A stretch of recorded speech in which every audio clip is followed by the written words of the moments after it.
All right.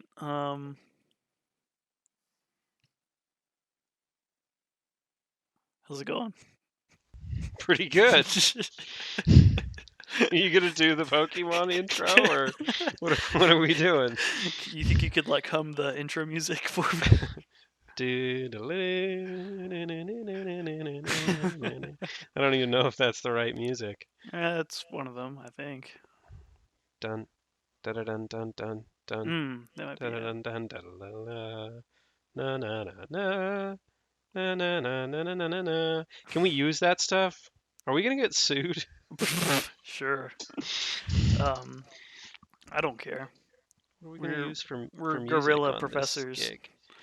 Ah. This is pirate Pokemon radio. Pirate Mons. Hello there. Welcome to the world of Pokemon. My name is Brayden, And my name is Will. and this is a podcast we're tentatively calling Beyond the Ball.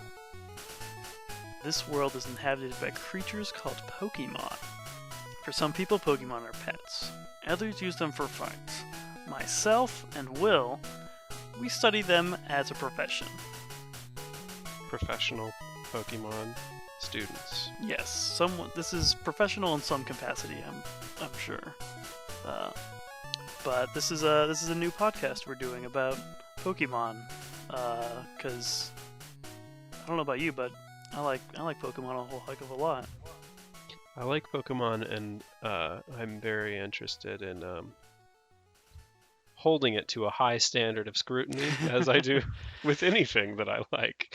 Hyperanalyze it to death. As professors, we're going to thoroughly analyze and kind of, I don't know, rectify or kind of force this world to make sense as much as we can.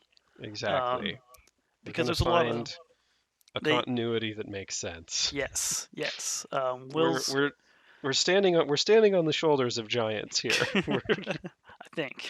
We're learning we're learning from the entries of the previous games, Hmm. and we're going to try to get them to mesh into a narrative of a world that makes sense, hopefully. Yeah, and That's the plan. if nothing else, we'll read a bunch of Pokédex entries that are weird and funny, uh, And they but are weird. and pretty funny sometimes. Hmm. But yeah, no. Every episode we're gonna talk about basically a different Pokemon that we kind of randomly generate. We'll probably talk about their evolutions in subsequent episodes as well. But today, for our very first episode, we're going to be talking about the one and only Mantis Pokemon, Scyther. Number 123, the bug flying type, coming in at 123.5 pounds and just under 5 feet. So just for starters, this being our first entry, couple things Mm-hmm. worth commenting upon. Yes. One, not ranges for height and weight, exact numbers, which No. whatever. that could be an average. We Every can Scyther is 4'11 and is 120. 123 and 1/2 pounds exactly, which is, you know, it's like a large child, right? Yeah. Almost 5 foot, 125 pounds. Yeah, so like pretty big. Yeah. Um, Um, Mantis Pokemon. Yeah, so for those of you unfamiliar with Scyther, it's kind of like a humanoid mantis with kind of a reptile face. He's got green and these scythe blade-like arms and wings, some clawed feet. Yeah, Uh, no actual hands to speak of, just swords for arms, yeah, basically. they've got some claws down there on their feet. I guess they can maybe use to grab stuff, but We can maybe, depending on how we end up publishing this podcast, try to put like images of the Pokemon in the show notes, or you could also just Google Scyther. You'll get a yeah, picture. you know, We're going to be pulling. By the way, we should give credit to what was the website that you pulled the Pokédex? PokemonDB.net, I believe. The good folks over at PokemonDatabase.net. Yes, they've where got we a have good. compiled all of these Pokédex entries for us. Yes, and they have less ads than Bulbapedia. So And I'm sure they'll have ample images for your viewing pleasure. yeah, but for our busy listeners on the go, don't have time to Google images of a Pokemon. It's a weird bug man with swords So, for arms. yeah, yes, yeah. That's a fairly good description. So let's jump in here. I'm just gonna start reading Pokédex entries. Okay. Yes, and these are generally in appearance or in order of appearance in the games. Okay. And so since this is a Generation 1 Pokemon, there's going to be a lot of these. So interrupt me if you feel the need, all right? Hmm. So first entry we've got here is from LeafGreen. It says, "With ninja-like agility and speed, it can create the illusion that there is more than one of itself." Now, that's going to be probably double team as the move. Sure. Um, I will also just mention quickly that this is not going to be the last time we will see ninja referred to in these entries. Yes. Yeah, they're hitting that pretty hard. Yes. Um, it okay, so just pausing for a moment. Just like a programming note. Do we want to just like do an entry, discuss, or should I just like power through these? What do we think? Let's power through and see what happens. I Okay. mean, well, Because let's. there's definitely some stuff in here that I'm going to need to drill down on. But Okay, well, yeah. Let's take some of these apart as we go through them. okay. That's incredibly fast. That is Just a side incredibly note. fast. I That's I mean, impossibly fast. that's faster than the speed of light, right? Yeah. Well, I don't know if you can move fast enough to create an illusion that there's more than one of you. I guess it would just be like it was over there and now it's over there. There must be two, not like I see two of them at once, Sure. because I don't think you can go that fast. Yeah, I mean, not unless you're like in the universe of Dragon Ball and making after images and Sure. stuff, but And apparently, we probably don't want to get too deep down into okay, like okay, well, physics questions in the world of Pokemon because yeah, I again, mean, they're shooting that's gonna lasers and fall stuff apart. out of this. Yeah, that's gonna fall apart. But Okay, regardless, very, very very fast. fast, very fast Mon. Fire Red says it tears and shreds prey with its wickedly sharp sides. It very rarely spreads its wings to fly. It also Um, learns very little flying moves. I think in the original games it learns wing attack, and that's about it. yeah, it seems like maybe the wings are kind of vestigial. Yeah. What I'm more interested in, which is just like right off the bat, I think this is going to be a point of contention and Yes. repeated discussion Hmm. throughout this podcast, is the use of the word prey. It tears and shreds prey with its wickedly sharp sides. Uh, what's it eating, man? Is it other Pokemon? Because that's a question. Is it Is it people? out there? Will Is it eat it it, dude? people? Yeah, right. Like this game will go out of its way often to, and especially the anime, to not talk about food or eating Pokemon or anything like that But they because slip up but they do sometimes. slip up. Everyone's got to eat, right? And they're pretty explicitly saying that Scyther eats meat here. Yeah, Uh, Scyther is a carnivorous bug that will tear and shred its prey, with its sword arms. presumably to get them into more bite-sized pieces. Yeah. So that's yeah. You got a couple questions there, which is, are they eating Pokemon? And that's a Probably. whole can of worms. Are they eating people? A whole can of Weedles. Because Maybe Caterpie, I don't know. That was probably less poisonous. worms. The thing is, Wurmple. it's 4 foot 11, 125 pounds. It's got sword arms and it can move fast. Like it could take down anyone it wanted to, Yeah, no, basically. If it wanted to eat a person, it could. I've seen them cut logs in half, so I'm sure it could cut me in half. Let's move on here. Okay. Yellow version says leaps out of tall grass and slices prey with its sides. The movement looks like that of a ninja. Okay. Okay, so I don't know how many people really have a frame of reference for what a ninja's movements look like, but Yeah, I guess just it's fast. yeah, and like you an know. assassin, I guess, I don't know. Yeah. Um, Gold says it slashes through grass with its sharp sides, moving too fast for the human eye to track. or Yeah, so like you're done. fast that you see two of them. Right, you're busted. That's it. You can't even see where it is. It's going to cut you in half. Yes. Crystal says it's very proud of its speed. It moves so fast that its opponent does not even know what knocked it down. Wow. Okay, so this is our first entry describing its emotional state. Uh-huh. Um, Pride. and obviously, um, Pokemon do feel emotions. Like they're not like just digital constructs that people are fighting each other with. They feel, they bleed, all that stuff. I Uh, mean, yeah, that's okay. So we're seeing a world where, like are there any animals? If Maybe. not, maybe. But Pokemon can feel stuff and have complex emotions. Like proud. Animals aren't usually prideful, right? I mean, like Yeah. that implies like fairly complex Yeah. cognition, you know? Well, I- yeah. I guess Pokemon have partaken of the fruit in the Garden of Eden.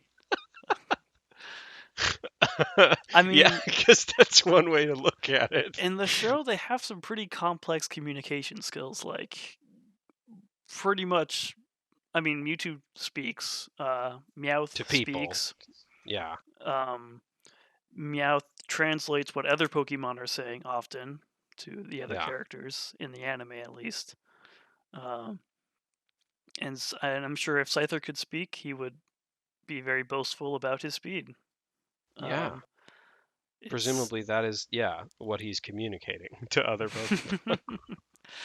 I mean, maybe not. If he doesn't just ninja kill them Yeah, maybe immediately not. and Maybe eat not their to the ones that bodies. it knocks down, but Yeah. All okay. right. Uh, Sapphire. Scyther is blindingly fast. Its blazing speed enhances the effectiveness of the twin scythes on its forearms. This Pokemon's scythes are so effective that they can slice through thick logs in one wicked stroke. That's the second use of the term "wicked." I see, which I like.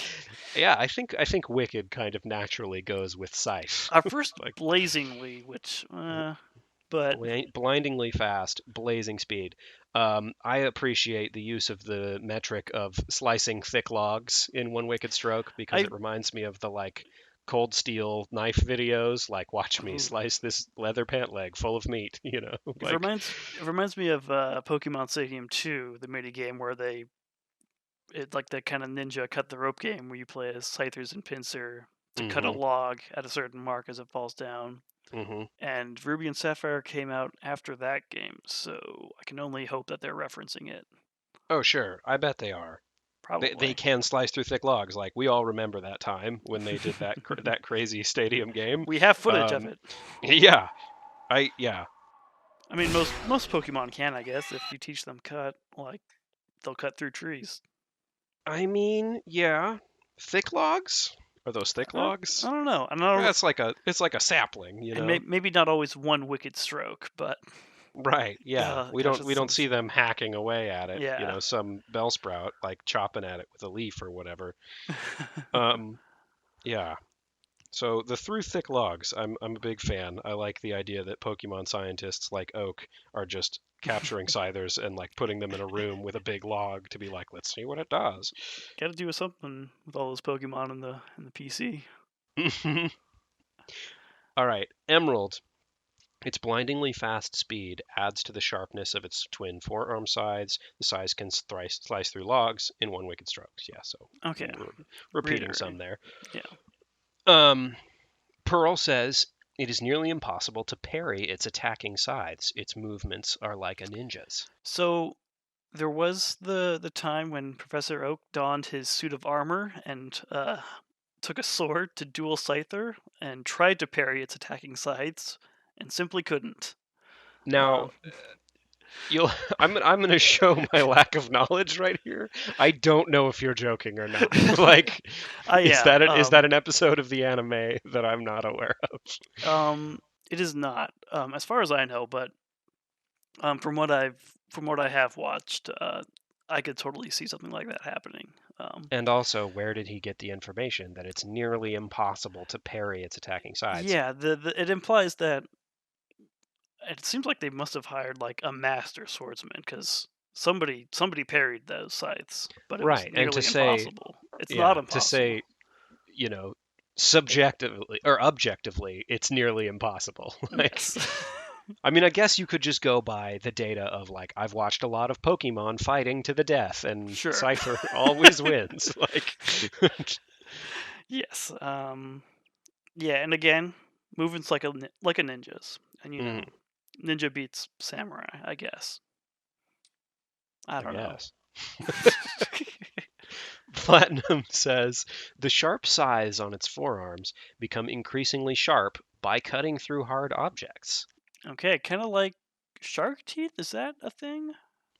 I think shark teeth just fall out and regrow.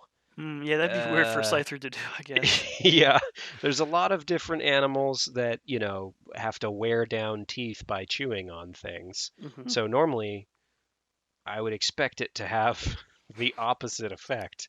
Uh, Yeah. this is interesting. We don't know what Scyther's made of, literally. Yeah, But it must be some kind of like bone. Um, or but chitin. they're like they shine and like they even look like metal They steel do blades. look like metal, yeah. Um, and I guess to Scyther, everything is a whetstone. Your bones will sharpen my arm sides as I slice through you. I mean, it Uh, says through hard objects. That's yeah, hard objects. yeah, I mean, we know they can cut through thick logs in one wicked stroke, so yeah. I I mean, don't they're not think. going to get sharpened by like slicing through butter or bread, but just about anything else hard, I guess. Maybe an old loaf of bread. So you could sort of assume that Scyther only becomes more dangerous with time as its arm blades get sharper and sharper and sharper. That makes sense. Yeah, I can see some old poisoned scythers with like an eye patch and a beard, kind of just like sharper blades than all the rest, though. hmm They can slice through even thicker logs. Yeah. Uh, SoulSilver says, when it moves, it leaves only a blur. If it hides in grass, its protective coloration makes it invisible. Which seems like overkill, honestly. The protective coloration. It It can already already moves, move yeah, so blindingly fast you can't fast. track its movements. I guess if it wants to sit still and Yeah, wait for you, but it's just like I would think that it can pretty much already kill whoever it wants to. yeah, which is wild. Like I can't I mean, imagine. I suppose maybe it can't sustain those movements. It doesn't say that it moves blindingly fast over long distances. Maybe it's like, snap Yeah, and it gets you. It can't like it's not a distance runner. yeah.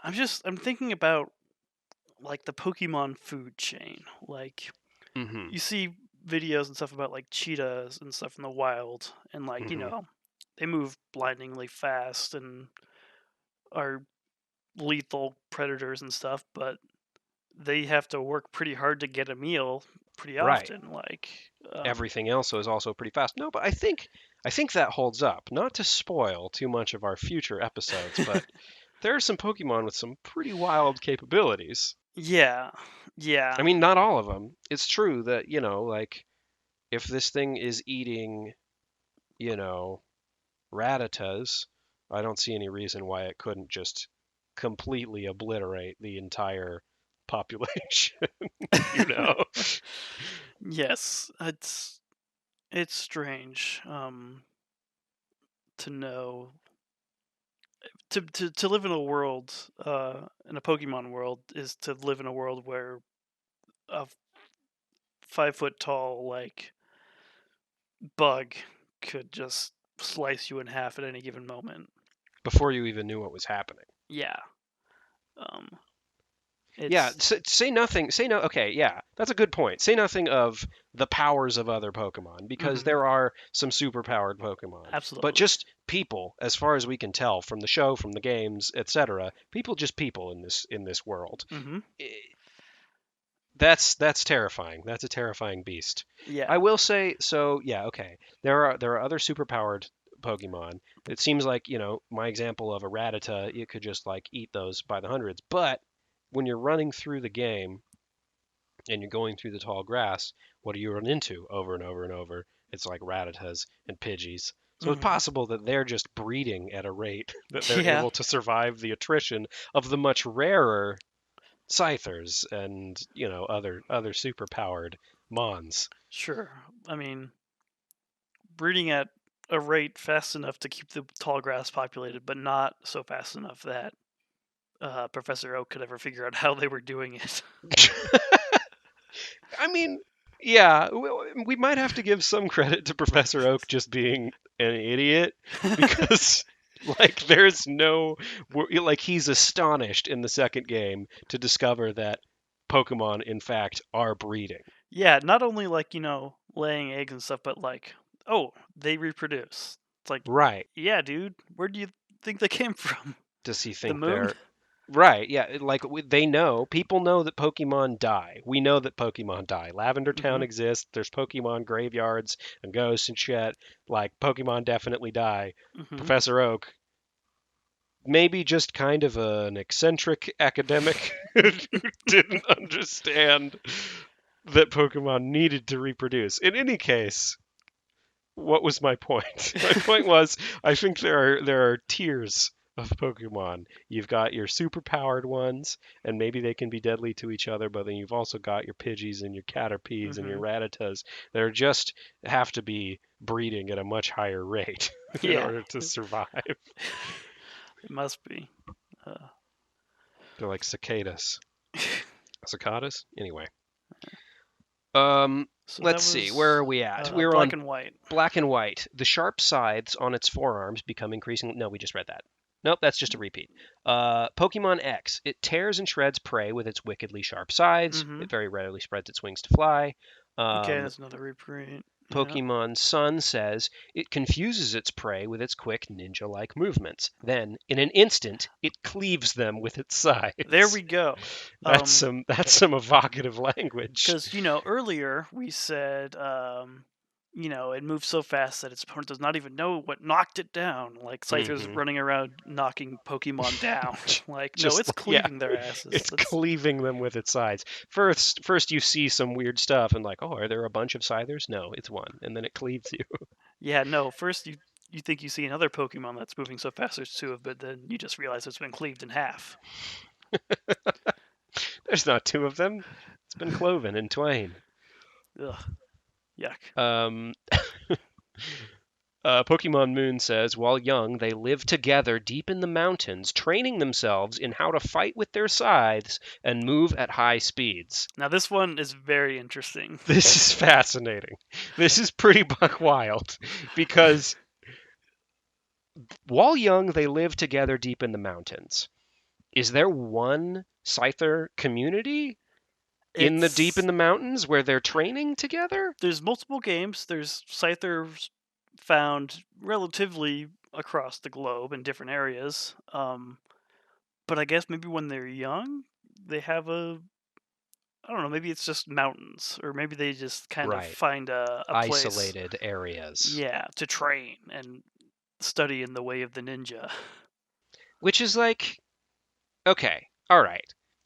They're proud of their speed, Hmm. and before they're allowed to go out in the wild, they have to train to be effective. So Yes. it's like they must go back to their mountain homes to breed See, and then most Pokemon train don't their realize that they can children. just get a whole lot stronger just by training. Um, Right. That but is Scythers, that's they've figured it out. right. I mean, that's the logic of the game is the more you fight other Pokemon, the stronger you get. Right. So if you just hang out deep in the mountains, slicing very hard objects, your sword arms are going to get very, very sharp. Yes. Um, I I mean, these are just people Yeah. at this point, right? I mean, They've got they have a community where they live together and train to fight, and they're prideful. They're excited about their training. yeah. Um, yeah. Let's They let's they are let's people. yeah. Let's finish off these entries. We've got two more. Ultra Sun says its two sharp scythes are more than just weapons. It uses them with dexterity to dress its prey before eating. What does that Okay. mean? I To dress like clean? Like gut? Because that's how I read that. I guess, yeah, They're that's. not putting clothes on them. I'm pretty sure that that's a possible I definition. mean, I don't know how swords would help, like, put like salad dressing on something, but I think it is they are dexterously eviscerating their prey and, and removing the organs, now cleaning their prey like that, you know. I really do like to think that it's dressing its prey up in like clothes and little dresses and stuff because that is just adorable and Kind of sadistic in its own way, you know. It's like a sure, cat playing with a mouse. They're like, yeah, "Oh, look at you, so cute," and then they're like, "I'm so confused by what you're doing," and then they cleave them in half. Um, and then dress them like it. yeah, I guess you know, Scyther. What do you get out of this, Scyther? Why are why are you like this? It's why do we dress our prey before eating it? I mean, I don't dress up my food. It depends on the definition that you're using. I mean, why do If we? you're talking about putting them in clothes, then I don't know what Scyther is getting out of it. You don't do that with your chicken nuggets? No, I Dino mean nuggets. like you gotta fish before eating it, and you like pluck a chicken and all Sure, that. I'm down with that. That makes sense. I'm sure I'm sure Scyther does the same. I mean, apparently it does. Mm-hmm. Ultramoon says some call it a ninja. Yes, that's been well So we've established. moved beyond ninja-like, Yeah, ninja some adjacent just say adjectives. it's a ninja. Yes. Its movements, imperceptibly quick, are sufficient to cleave the air in two. It's very popular in Alola. How are you gonna just bury the lead like that? Like they can cleave the air in two. Also very popular in Alola. Like What? Who is there cares? is It's a there air cleaving popular in Alola? Also, what does that mean? yeah. Are Can they you? splitting atoms or like I guess. I mean, like I can picture it like in an anime, like swinging a sword so fast that like whooshes of wind visibly hmm, shoot out either side of it. But sure. I think that's the vibe they're going for here. yes, but to put it in a literal perspective is impossible. I can't. Like what? Like, and that's not something that speed will accomplish. Like, I don't know. Right, it doesn't even say the sharpness of its blades. It says its movements, imperceptibly quick, are sufficient to cleave the air in two. So it's like Scyther has is moving fast enough that it's not dealing with air resistance. I mean, I guess that might be what happens when a sonic boom goes off. Have you ever seen a Mm, picture of like the shape of the trail that a plane leaves behind when it makes a sonic boom? There's like a strange cloud that it yeah. makes. And my understanding is that it has something to do with air resistance. I don't Well, actually really know what I'm talking about, yeah, and but it might be that unfortunately, it's just breaking the sound barrier with its yeah. speed. Unfortunately, I'm only getting pictures of Sonic the Hedgehog when I search Sonic Boom. So I don't here believe we you. are.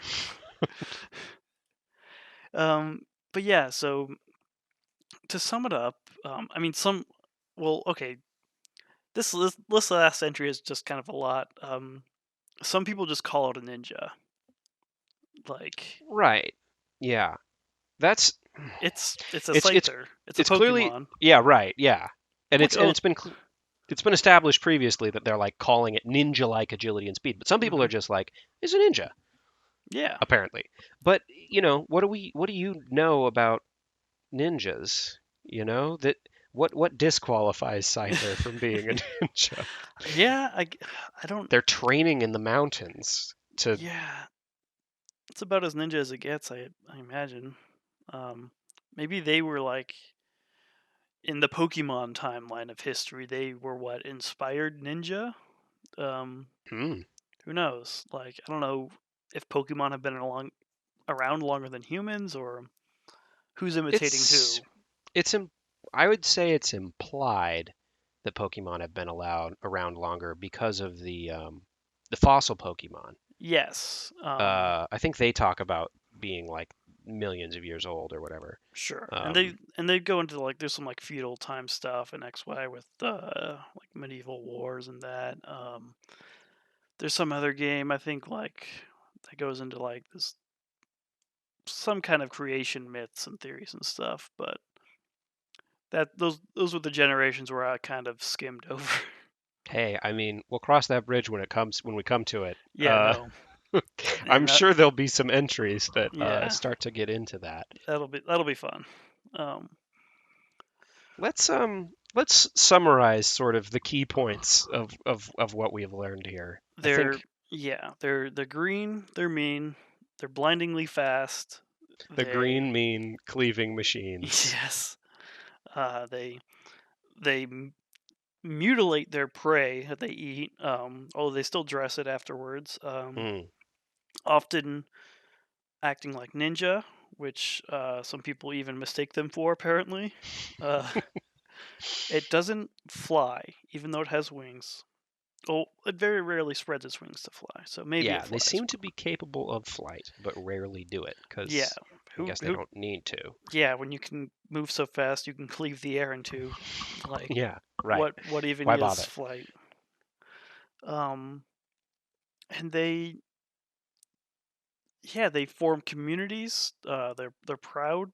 Uh, Right, yeah. So we've got complex emotions, we've got communities, hmm and we've got superhuman speed. Well, Yes. obviously superhuman, but just astounding speed. Also, the uh, the blades that get sharper when they cut hard things, I think, is an Yes. interesting takeaway. Yeah, Um, that was hit upon a few times in the entries.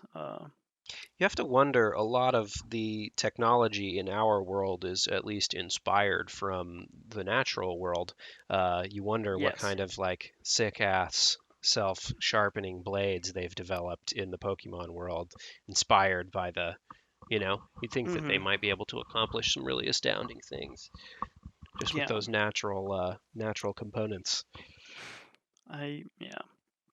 And I think Scyther is a very clear kind of result of the original design of the Pokemon being just from like collecting bugs as a kid, Hmm. and that kind of being an inspiration for Pokemon. And Scyther very much feels this like what if a praying mantis was an anime, and it would be Scyther.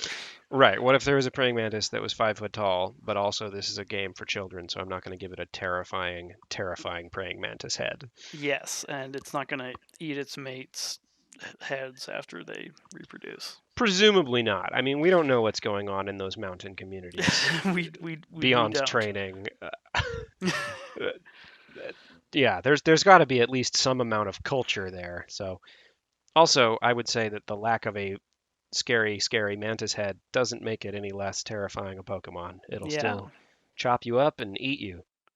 yeah, and you might not even see it happen. Yeah. So yeah, that's Scyther.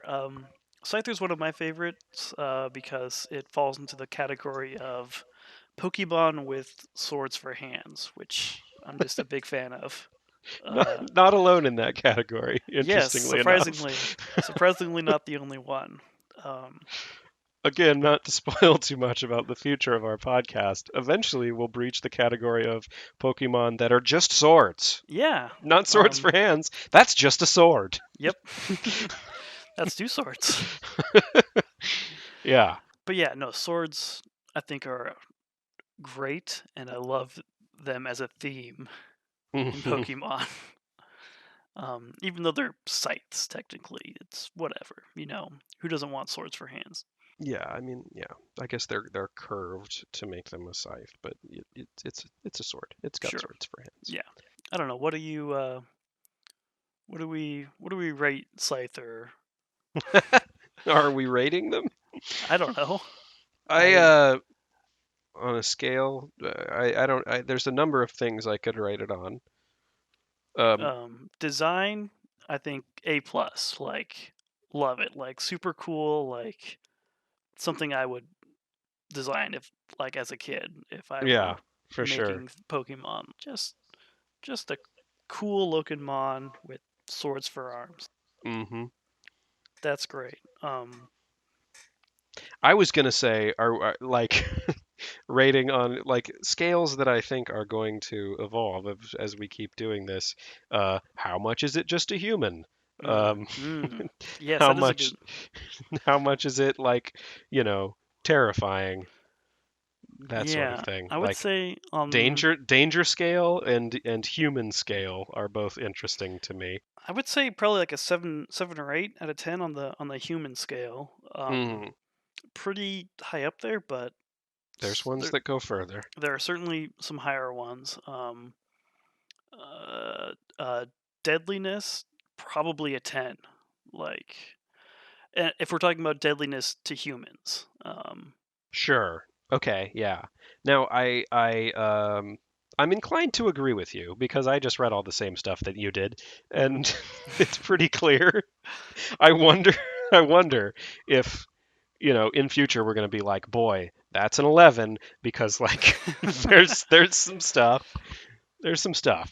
I We'll see. I bet some legendary ones might go off the scale, but Off into the sort of like world destroying levels of power. yeah, This is probably a comfortable 10 though. yeah, I would say so. Um, but gosh, yeah. So I guess Danger, yeah. 10 out of 10. Humanity, 7 out of 10. Agreed. Yes. What would you do if you saw a Scyther? I mean, I guess you wouldn't see it. You wouldn't see it. Right. If I see the You Scyther, would. then I know that it doesn't probably care about me. I'm Yes. probably fine. It seems like my best bet might be to throw a Pokeball at it, because apparently that works. Yeah. Although maybe try throwing some rocks at it first. Mm. Is it a Safari Zone Pokemon? It is. Okay. Um, That's a terrifying Safari. yeah. Like Which, of yeah, any that Pokemon to also, catch in a safari, like, oh, I've got no Pokemon with me, just some yeah, rocks and bait. All right, I'm gonna Scyther, here, wander out here come and to. throw some rocks at this ninja Pokemon. Yeah. Yeah, Yeah. so yeah, people are catching these and using them as pets and to fight each other, and that is another interesting can of worms that we're going to have to explore further. Just like the fact that these things are this super powered, and Hmm. yet people are catching them, and they do what the people Yeah. say. They do what It's they like. say. It's almost like no Pokemon is a true 10 on the human scale, but like they would all be like 9.9 at the closest. Like there's just like something separating us still that makes them loyal to us. Hmm. And certainly, the game gets into, like forming friendships and, they want to fight and improve themselves, Right. and Also, all that if stuff. you don't have sufficient gym badges, if you're not a high enough level, essentially, then they won't do what you say. Right. So Hmm. we know that it's possible for them to disobey you. Um, And to know what badges you have and what they mean. sure, sure, that one's a little weird. I have to wonder about that one.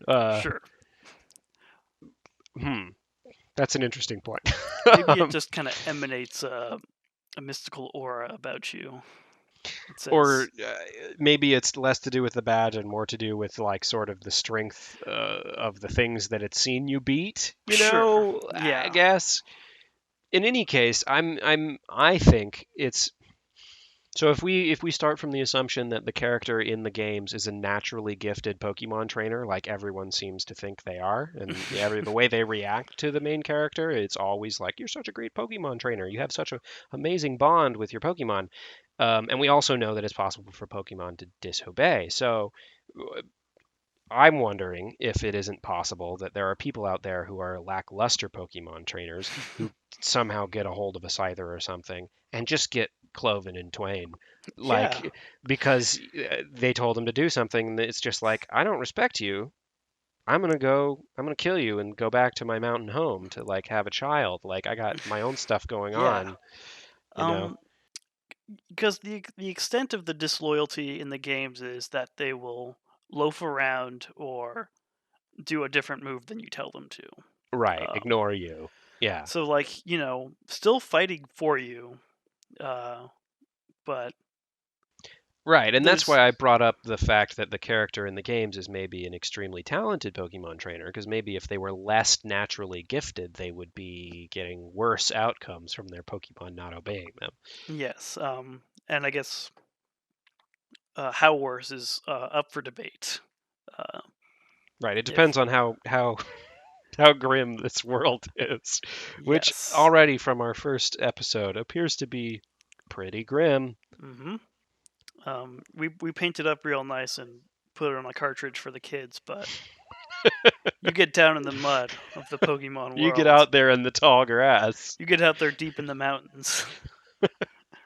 Don't go to that Scyther community. You're Somebody not found it. allowed there. Someone did, and they were able to determine that, they're training in there, but like, whew, I wonder, at what Yeah. cost?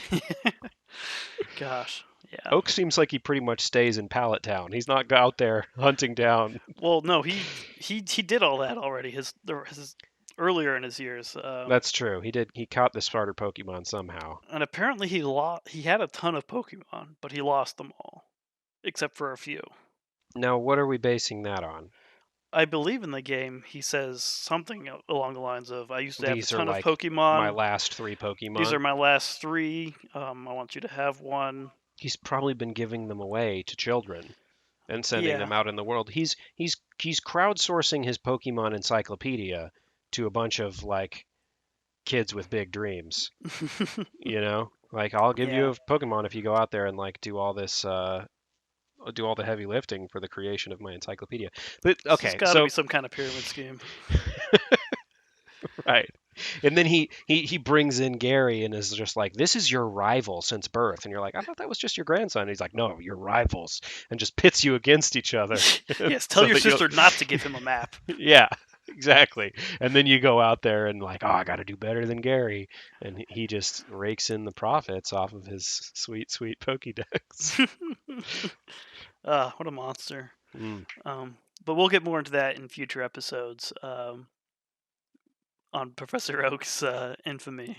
Yeah, I was gonna say we started out before we started recording saying this isn't going to be a podcast where we psychoanalyze Professor Oak, but we got back there anyway. Yeah. Um, but yeah, let's wrap up. Scyther, very deadly, human-like, very scary. Um, yeah, Cool design. cool Pokemon. Gen 1. Who knows where we'll go in the future episodes? Probably just at random. We will certainly be talking about Scyther's evolution next episode. Oh, that's Uh, right. I forgot Scyther had an evolution. you did, and we'll go. I've already got thoughts about it swirling in my head, but we will get into that later. Um, so yeah, thanks for listening. If you have any questions about Scyther, read the Pokédex, or get at us, and we'll answer them. I don't know. Yeah, whatever. Sure. Feel free to contact us, people who are definitely listening to this. Yeah, but join us next time when we talk about Caesar. But yeah, thanks for listening. I'm Braden. I'm Will, and this is tentatively Beyond the Ball. Go beyond the ball. Beyond the Ball. Bye bye. Bye.